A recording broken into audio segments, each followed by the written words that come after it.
وعن طلحة ابن عبيد الله رضي الله تعالى عنه قال جاء رجل إلى رسول الله صلى الله عليه وسلم من أهل نجد سائر الراس نسمع دوي صوته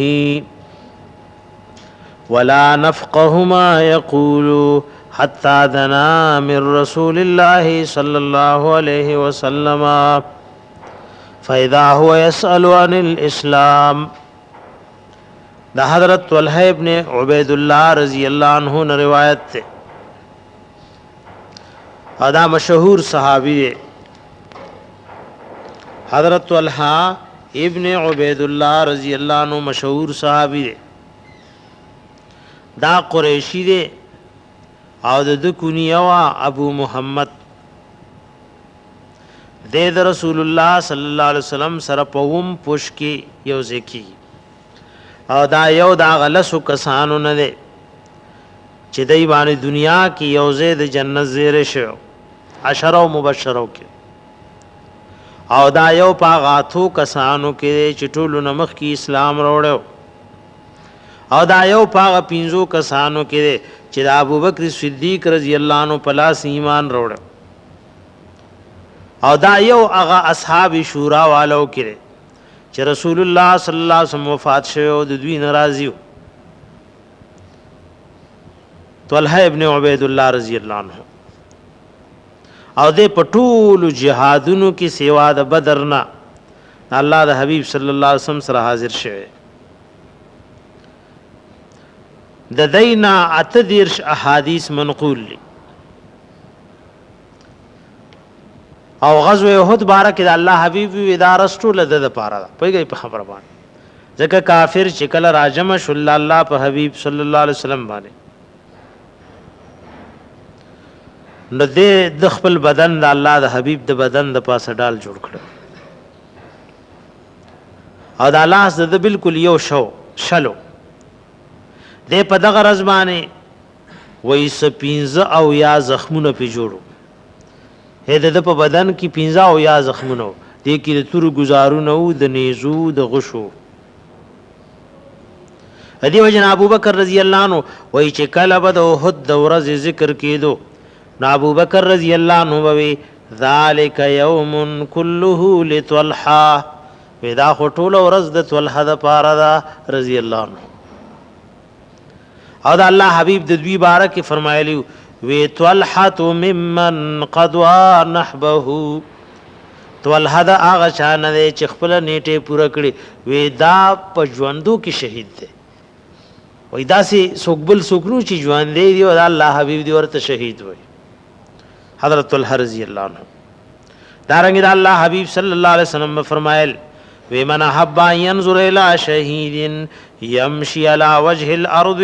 فلينظر الى طلحه چالک دا خبره خوشالي چې یو داسې شهید لدی وګوري چې هغه پزبک ګرځي نو طلحه لدی وګوري رضی الله عنه لوی شان د دې صحابي او د الله حبيب سوي طلحه خير وطلحه الفياض وطلحه الجواد دا لقبونه د الله حبيب صلی الله علیه وسلم د تور کړو. نو د حضرت طلحه ابن عبید الله رضی الله عنه نے روایت ته دے فرمائی چې جاء رجل راغ یو سړی رسول الله صلی الله علیه وسلم تا او فتح الباری کی علامہ حافظ ابن حجر رحم الله ودا سوک و زمام ابن ثعلبہ دا رجل سوک زمام ابن ثعلبہ من اهل نجد دا د نجد نراغلو. نجد په بلاد العرب کې څه ته وایي چې کوم اوچت علاقې دي یو خوخت علاقې دي ناغه ته دی تهامه وایي او اوچت ته نجد وایي او دا د مکی مکرمینا عراق طرف ته چې کوم علاقه ده دي تنجد وایي ځکه دا د مکی د نور علاقو په نسبت اوچت دي د نجد نراغله او سائر الراس سر ببرو سړی سفرو کی سر وینزلو منغزولو تا وزګاری کی نو دام در لخی چې دا ګورو د دین او د دین زده کړې د پاره غي د غشان سفر کړي سائر الراس د سر ویختي داسې منتشر ځکه مسافر او په طلب د دین کې راغله او دا غي وینزلو او منغزولو غړولو توزګار نو نسمعو منگا اوریدل دویہ صوته منگا اوریدل دویہ صوته دا دویون په فتحه د دال سره د او کسره د واو مشدده ده اصل کې دوی علامه خطابی وایي ستوي आवाज شراپور تکړې شو مکرر وي د دې وجنه مرقات کې وای دا اصل کې دویہ صوته دی ته وای لکه د غبین د مچي आवाज چې څنګه ده بنگار غونتی کیږي لکه د غبین د مچي چې څنګه आवाज وینو دا سی مرقات کې لیکلي دي چې اصل کې دویہ صوته معنا دې کې دا چې دا هغه आवाज ته وایي چې متواتر وي دا زماب ابن ثعلبه او وی دویہ صوته دی توي کدوی النحل والذباب لکه د مچو د غبین د مچي چې څنګه आवाज وي مونږه اورېدو دویہ صوته هغه پورته والد आवाज داغ چیر دې خو سلاګیا د خبرې کوي ولا نفقه ما يقول او نپویدو پاغه چې دی وای چیر را دې سوي حتا دنا تر دې چر نږدې شو من رسول الله صلی الله علیه وسلم رسول صلی الله علیه وسلم ته مونږه دغه خبره باندې پوښوي دې خدا وای دا خبر ځان سره یادوري چې دا تاسو وکوم او دا وکوم فاذا ناسا پی اغا فاذا هو يسأل عن الاسلام ناسا پی جغراغه نو د اسلام بارکی تپوس کولو فرائض شرائع د اسلام تپوس کولو فقال رسول الله صلی الله علیه وسلم رسول الله صلی الله علیه وسلم ورته فرمایل چې 5 صلوات فی اليوم واللیلہ پنځه منځونه دی پشپې او پورس کې پنځه منځونه وکي او وتر واجب دي داغي د وجوب دلیل به ترسو ذکر شي او هغه کې د ائمه او اختلاف وی پنځه منځونه دي در باندې د شپې او د ورځې فقال نو دی صحابي وی هل علیا آیا اشتره په ما باندې اے حبیب د الله غیرهن غیر د دینا هل علی غیرهن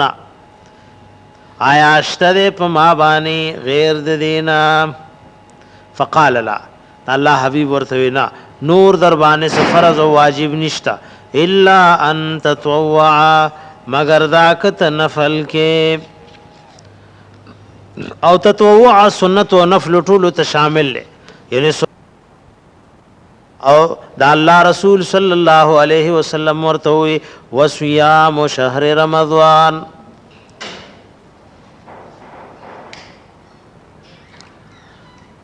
وصيام شهر رمضان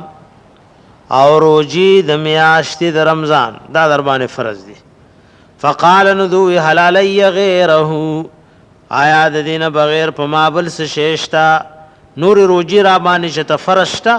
قال لا الله حبیب ورته وینا الا ان تطوع اک نفلی روجی نسی ناغتا باندې څه پابندی نشتا قال راوی وی صحابی وی وذكر له رسول الله صلی الله علیه وسلم الزکات دا الله حبیب ورته زکات ذکر کو دا الله حبیب ورته زکات ذکر کو فقال ندو هل علی آیا اشتد پما غیر د دې زکات نبل سشه فقال لا وینا بل شی در باندې فرض نه الا ان تطوع مگر کت سنفلی خیراتونه کې نو کله چې هغه د دین واورید د الله د حبیب صلی الله علیه وسلم نه د الله د حبیب صلی الله علیه وسلم نه د دین واورید قال فادبر الرجل طلحه رضی الله عنه ای بس شاک هغه سړی واپس روان شو چونکی یو مقصد د پار راغله او چې مقصدی پوره شو نو روان شو وهو یقول دوی والله لا ازيد على هذا ولا انقص منه وی قسم دی په الله نبزیاتم پدی دین باندې د ځان نس شی ولا انقص منه نبد دین نس شی کوم نو رسول الله صلی الله علیه و آله وسلم فرمایل وی افلح الرجل ان صدقا افلح الرجل وی رشتیا وی دی سړی کامیاب شو دا سړی بس کامیابی ورته ملاو شو ان صدقا کچری د رشتیا ویلی او کرشتیا نی ویلی نو بیا کامیاب نه او بعد وی افلح الرجل ان صدقا سړی کامیاب شو زکه چې رشتیا وی نو د وحی په ذری معلومه چې د رشتیا وی نو ان صدقا او بعد ان صدق ویلی وی کامیاب شو دا سړی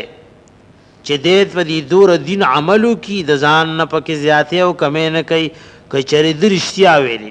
متفق علیه په دې باندې امام بخاری او د امام مسلم رحم الله اتفاق نو دا درته یو سړی فرایض پوره طریقې سره ادا او په دغه فرایض او دین کې د ځان نه شې زیاته نه د ځان